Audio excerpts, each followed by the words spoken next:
The sun rises over Constantinople on August 15th, 1714, but its light brings no warmth to the square, where 5 wooden stakes stand waiting. The air smells of fear and incense, and in the shadow of the Ottoman palace, a Romanian prince kneels in chains alongside his 4 sons, watching executioners sharpen their blades. Constantin Brâncoveanu, ruler of Wallachia for 25 years, has been brought here not for treason or rebellion, but for refusing to betray his faith. The Sultan has given him one final choice: convert to Islam and live, or watch his family die before joining them in agony. History will remember what he chooses, but first, it will record every scream. Constantin Brâncoveanu was not born to wear a crown. He came into the world in 1654 as the son of minor Wallachian nobility, growing up in a land crushed between 3 empires: the Ottomans to the south, the Austrians to the west, and the Russians to the east. Wallachia was a Christian principality forced to pay tribute to Muslim overlords, and its princes lived and died at the Sultan's pleasure. Constantin learned early that survival required cunning, and when he seized power in 1688, through careful alliances and well-placed bribes, he proved himself a master of political theater. He built churches and monasteries across his lands, adorning them with gold and frescoes that told stories of martyrs who chose death over apostasy.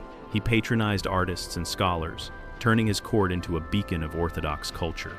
But beneath the piety and splendor, Constantin played a dangerous game, secretly sending letters to the Austrians and Russians, offering allegiance if they would help him break free from Ottoman control. For over 2 decades, he balanced on a knife's edge, presenting himself as a loyal vassal while plotting rebellion in whispered conversations behind monastery walls.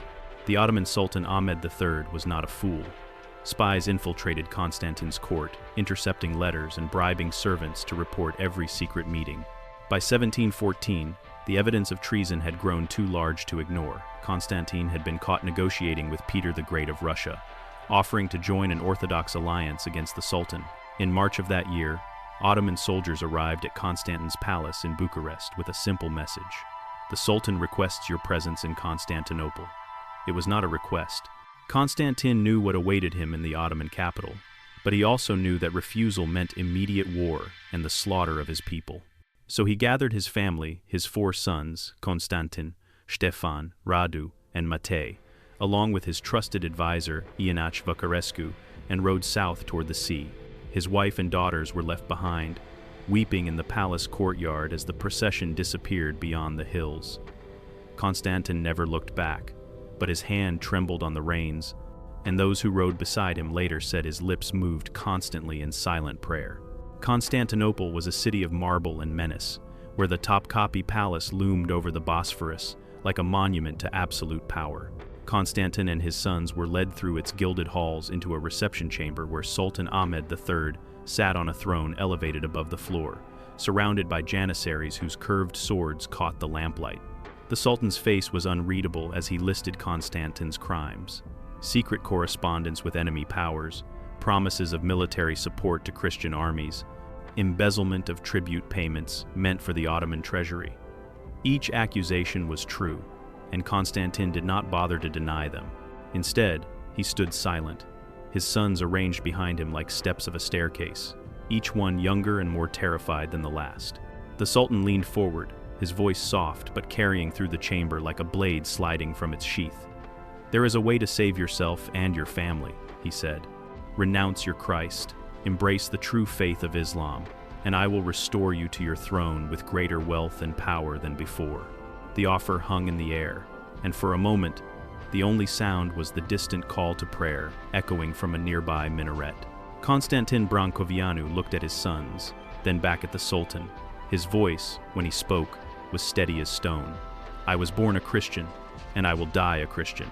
My sons were born in the faith, and they will die in it, if that is God's will.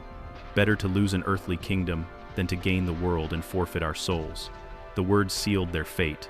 The Sultan's expression did not change, but his hand lifted in a small gesture, and the janissaries moved forward.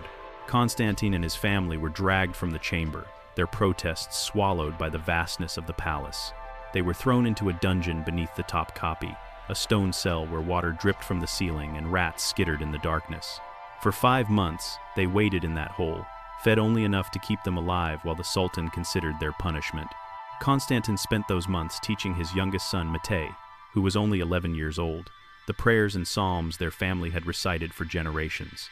The boy's voice echoed off the wet stones, fragile and unwavering, while his father held his hand in the dark. August 15th, 1714, was the Feast of the Assumption of Mary, one of the holiest days in the Orthodox calendar. The Sultan chose it deliberately, a calculated insult to the faith Constantin refused to abandon. At dawn, the prisoners were pulled from their cell and marched to a public square near the palace, where a crowd had already gathered merchants and beggars, janissaries and diplomats, all drawn by the promise of spectacle. 5 wooden stakes had been driven into the ground, each one standing 7 feet tall with a sharpened point at the top. Beside them, executioners prepared their tools, axes, hammers, and ropes. Constantin and his sons were forced to kneel in a line, their hands bound behind their backs, while Ianache Vacarescu knelt at the end, his weathered face pale but composed. The Sultan's representative read the sentence aloud in Turkish, then in Greek, so the Christian witnesses would understand. These men are guilty of treason against the sublime Ottoman state, and they will die as traitors die, so that all may see the price of betrayal. The executioner approached the youngest son first. Matei, 11 years old, with dark curls and eyes wide with terror, began to weep. Constantin turned his head, though his own body was held in place by guards, and spoke to his son in Romanian. "Be brave, my child. We go to meet Christ, who loves us more than any earthly father could. Do not fear the pain, it is brief, but heaven is forever." Matei's sobs quieted, and he nodded once, tears streaming down his cheeks.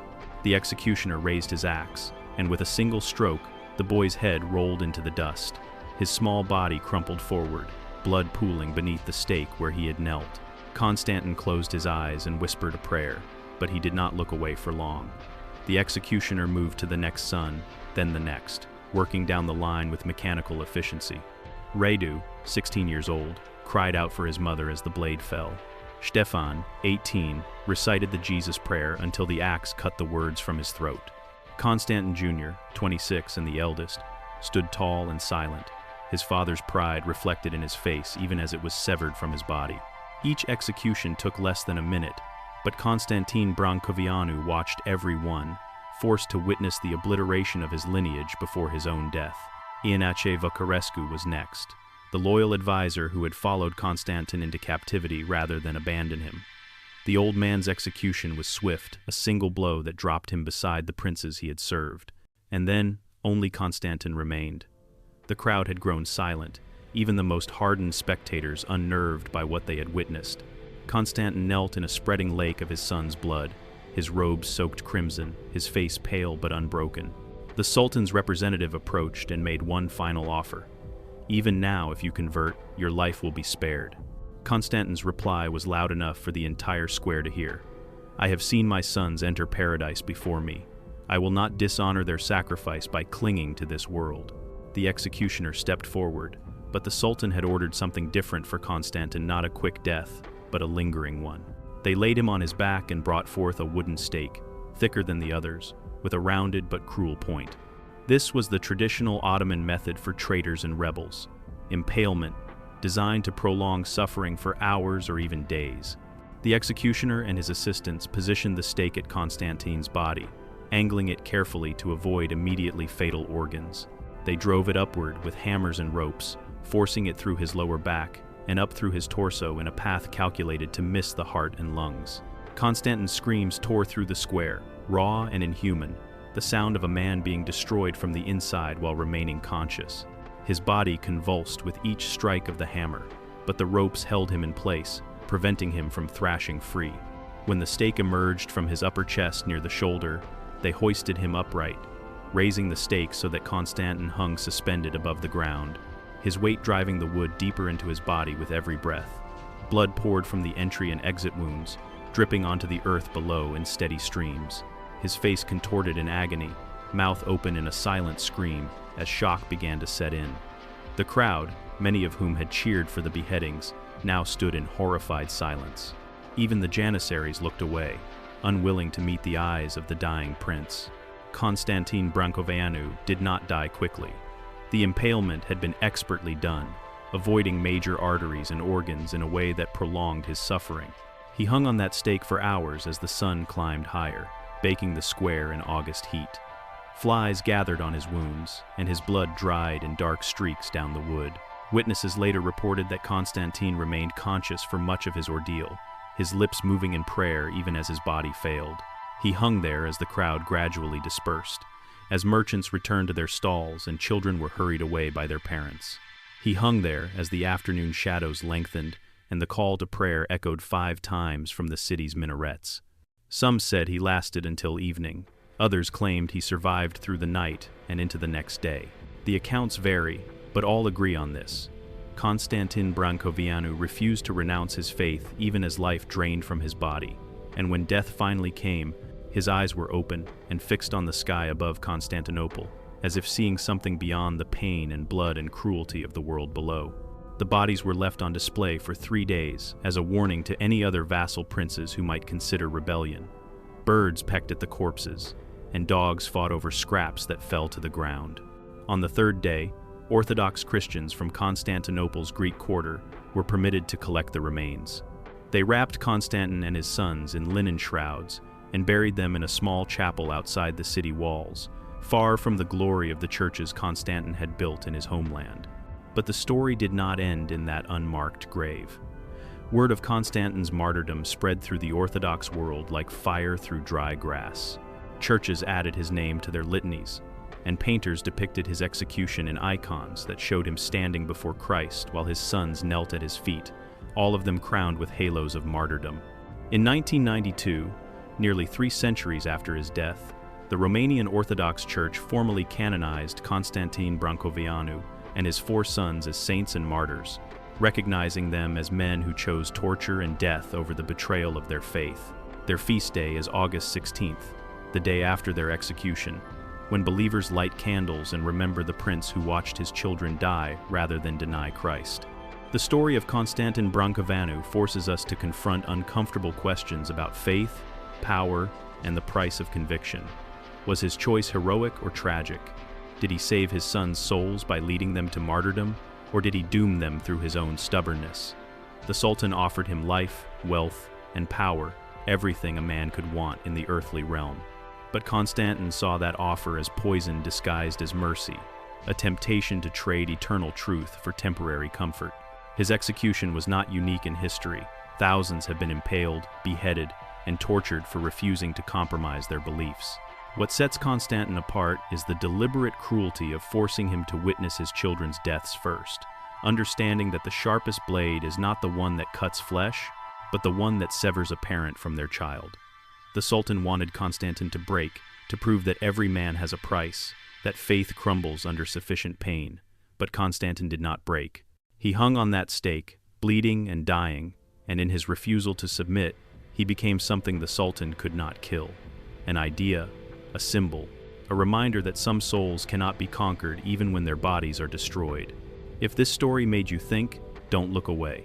Like, share, and subscribe for more dark truths buried beneath history's blood-stained pages, because the past isn't dead, it's still warning us.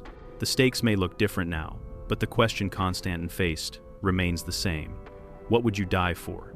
What price would you pay to remain true to yourself? History doesn't offer easy answers, only the blood-soaked lessons of those who came before. Subscribe to The Bleeding Past, and let's uncover them together.